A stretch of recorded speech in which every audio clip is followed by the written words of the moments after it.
Les entorses et les foulures comptent parmi les blessures les plus fréquentes sur le lieu de travail. Elles sont douloureuses et invalidantes pour les travailleurs et pour les employeurs. Elles signifient à la fois une perte de productivité et des coûts élevés. Alors, qu'est-ce qu'une entorse? Une entorse survient lorsque les ligaments qui relient les os ou la capsule articulaire sont forcés au-delà de leur amplitude normale de mouvement. Parfois, il s'agit simplement d'un étirement, parfois d'une déchirure. Les symptômes incluent généralement la douleur, le gonflement et une mobilité articulaire réduite. Par exemple, lorsqu'un travailleur perd l'équilibre et tord sa cheville sur le côté, c'est un cas typique d'entorse. La foulure, ou élongation, touche plutôt les muscles et les tendons. Les fibres musculaires ou les tendons qui les relient à l'os sont étirés ou déchirés lorsqu'ils sont trop sollicités. Cela survient souvent lors de soulèvements de charges lourdes, de courses, de sauts ou de mouvements répétitifs et exigeants. Les symptômes comprennent une douleur soudaine, des spasmes musculaires, une perte de force et une limitation de l'amplitude des mouvements. Les médecins classent ces blessures en 3 degrés. Degré 1,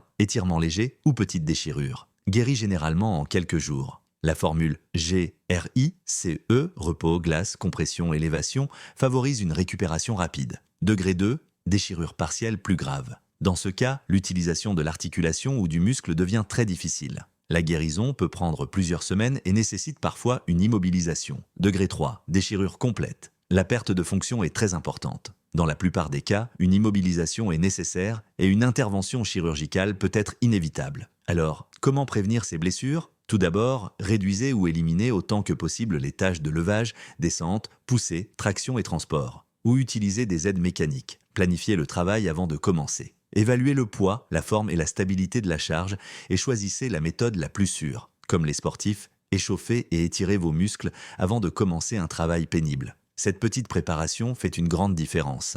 Inspectez votre zone de travail. Éliminez les risques de glissade ou de trébuchement. Lors du déplacement de charge, poussez plutôt que de tirer lorsque c'est possible. Pousser permet d'utiliser la force naturelle du corps de manière plus sûre. Si une charge est lourde, encombrante ou instable, demandez de l'aide. Rappelez-vous qu'essayer de jouer les zéros seul peut entraîner des blessures de longue durée. Gardez toujours la charge près de votre corps et utilisez vos jambes et non votre dos pour soulever. C'est la méthode la plus efficace pour prévenir les blessures dorsales. Évitez les torsions du corps en portant une charge. Si vous devez changer de direction, tournez-vous avec vos pieds. Enfin, restez en bonne condition physique grâce à un exercice régulier. Des muscles forts constituent la protection la plus naturelle contre les entorses et les foulures. N'oubliez pas, de petites précautions permettent d'éviter de graves blessures. La sécurité, c'est parfois simplement faire le bon pas.